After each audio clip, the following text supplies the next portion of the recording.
Rust does not let you ignore errors, but that does not mean your error handling is automatically good.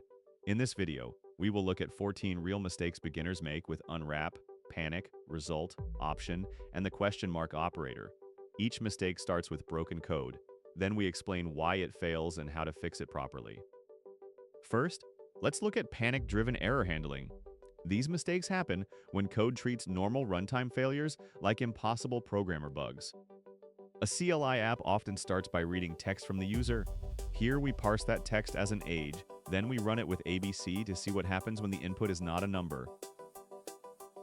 Let's break down why this failed. Parse returns a result because converting text to a number can fail, and unwrap says, if this is an error, panic immediately. Now we fix the mistake by matching on the result. If parsing works, we use the age. If it fails, we print a clear message and keep control of the program.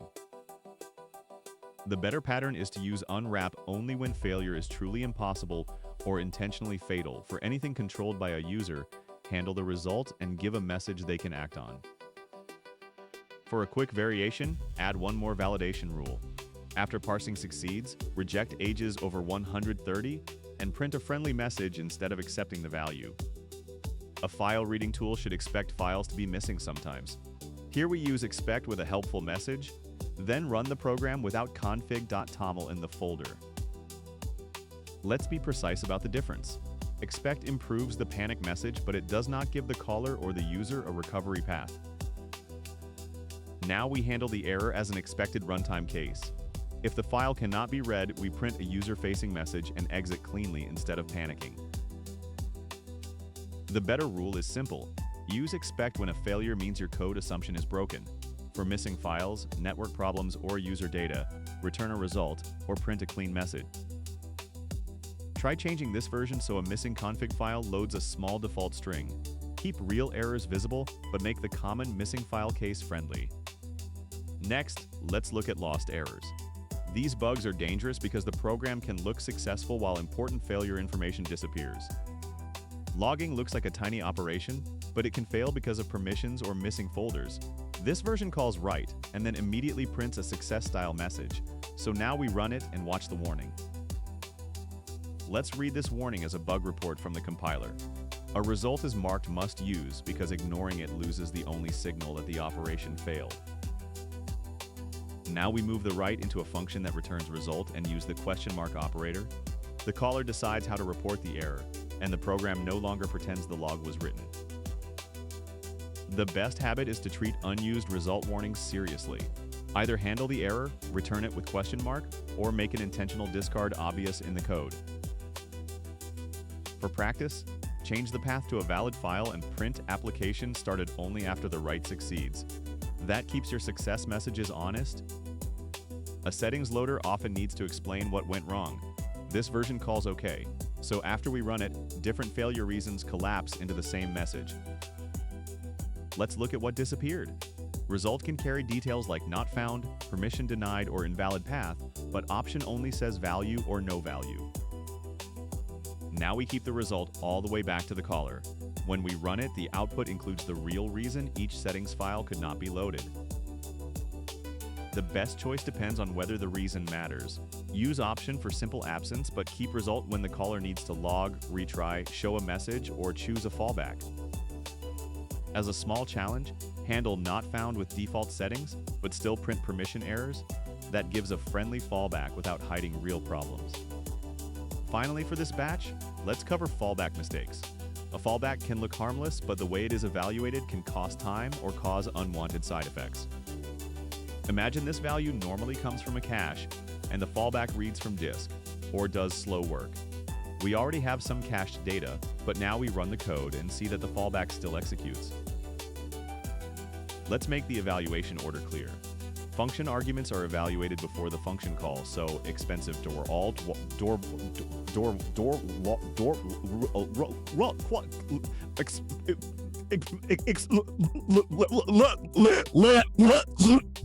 function arguments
Now we switch to unwrap or else and pass a closure.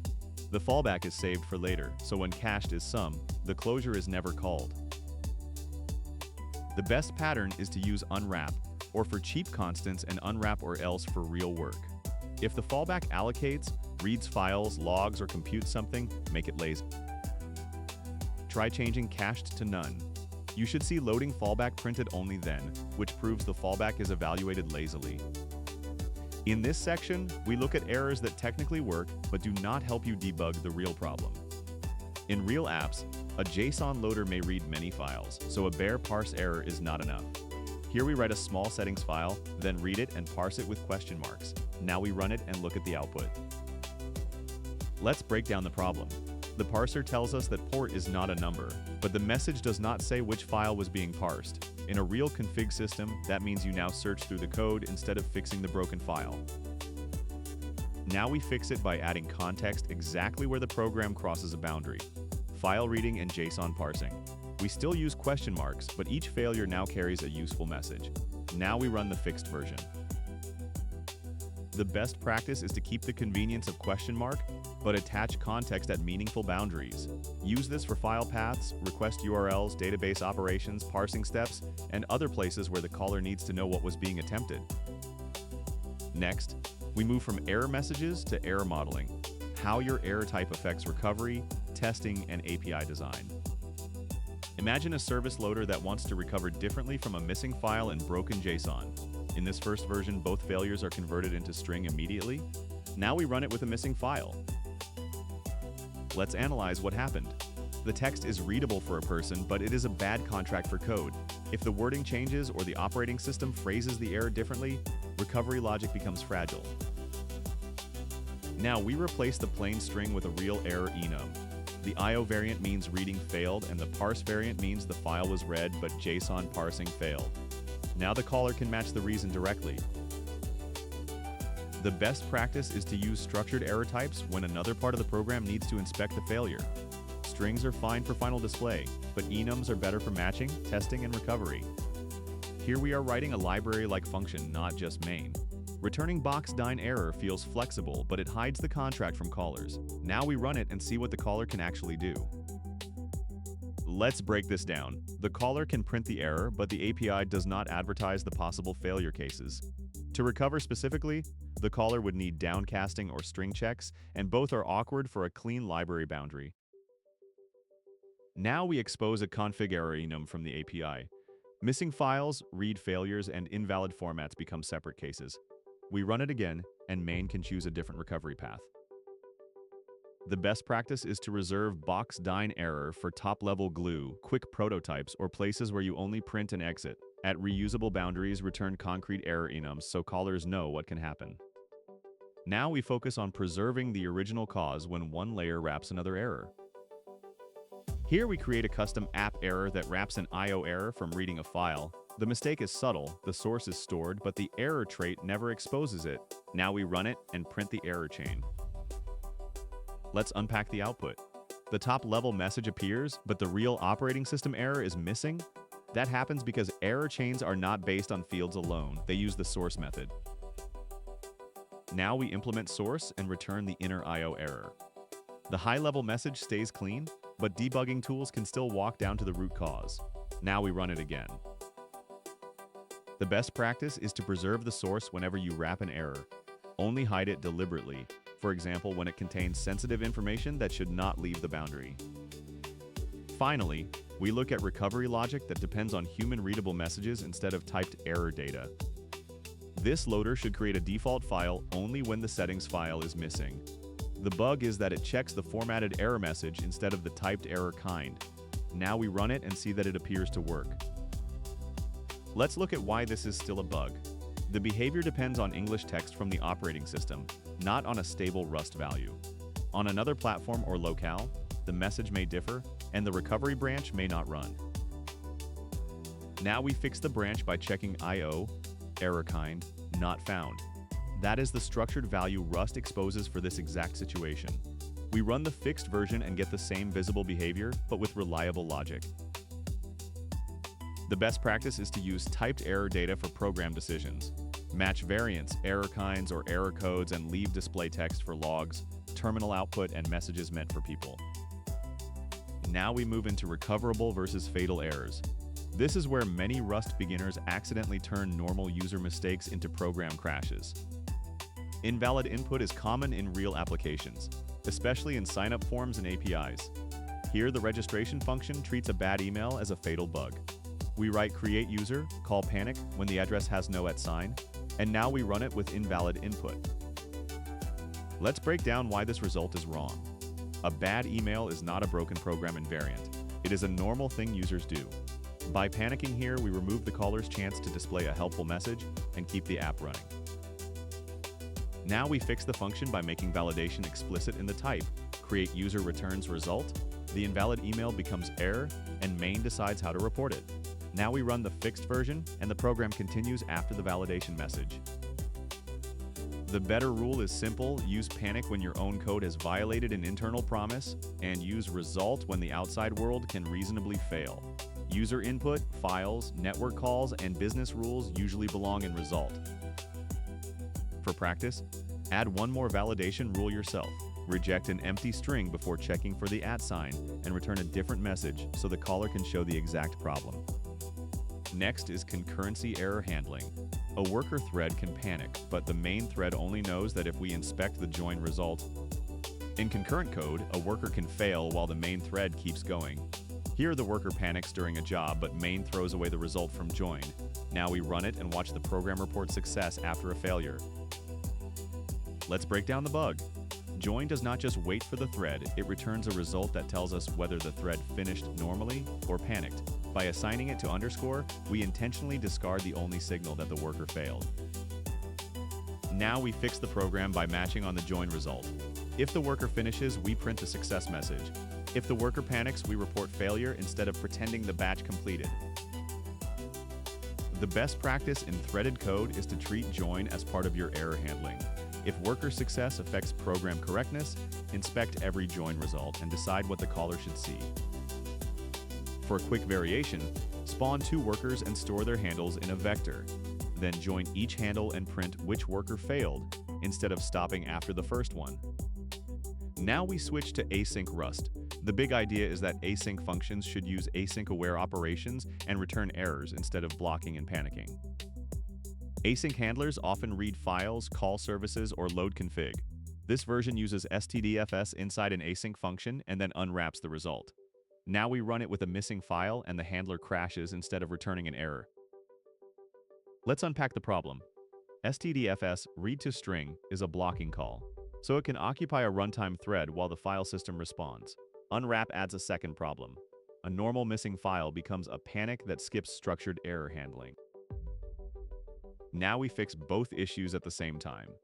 The function uses tokioffs, awaits the file read, and returns result instead of unwrapping. When we run it, main prints a clean error message and stays in control. The better async pattern is to use async-compatible APIs and push errors up with result. That keeps the runtime responsive and gives the caller a real recovery path. For practice, load two files in the same async function. Use Tokio try join so both operations are async and return the first error instead of panicking. The final mistake in this batch is about production-style batch work. Sometimes fail fast is right, but independent items often need partial success reporting. Batch tools often process many independent files. This version uses question mark inside the loop so one bad file stops the whole batch. Now we run it, and notice that only the first valid file is processed. Let's look at what happened. The question mark is fine when the whole operation must stop on the first failure. But these files are independent, so stopping at missing.csv also skips orders.csv and events.csv, which could have succeeded. Now we fix the batch by collecting both outcomes. Each file gets its own match. Successes go into one vector, and failures store the path plus the reason. When we run it, every file is attempted and the summary tells the truth. The best practice is to choose the error strategy based on the workflow. Use fail fast for transactional work where one failure invalidates everything. For independent batch items, collect successes and failures so the user gets a complete report. For practice, add one final rule to this CLI. Print the full summary first, then return an error exit status only when the failures vector is not empty. If these examples helped you understand Rust error handling better, like the video and subscribe for more real coding mistakes explained through code. Write in the comments which Rust topic you want next, such as lifetimes, traits, async Rust, or macros.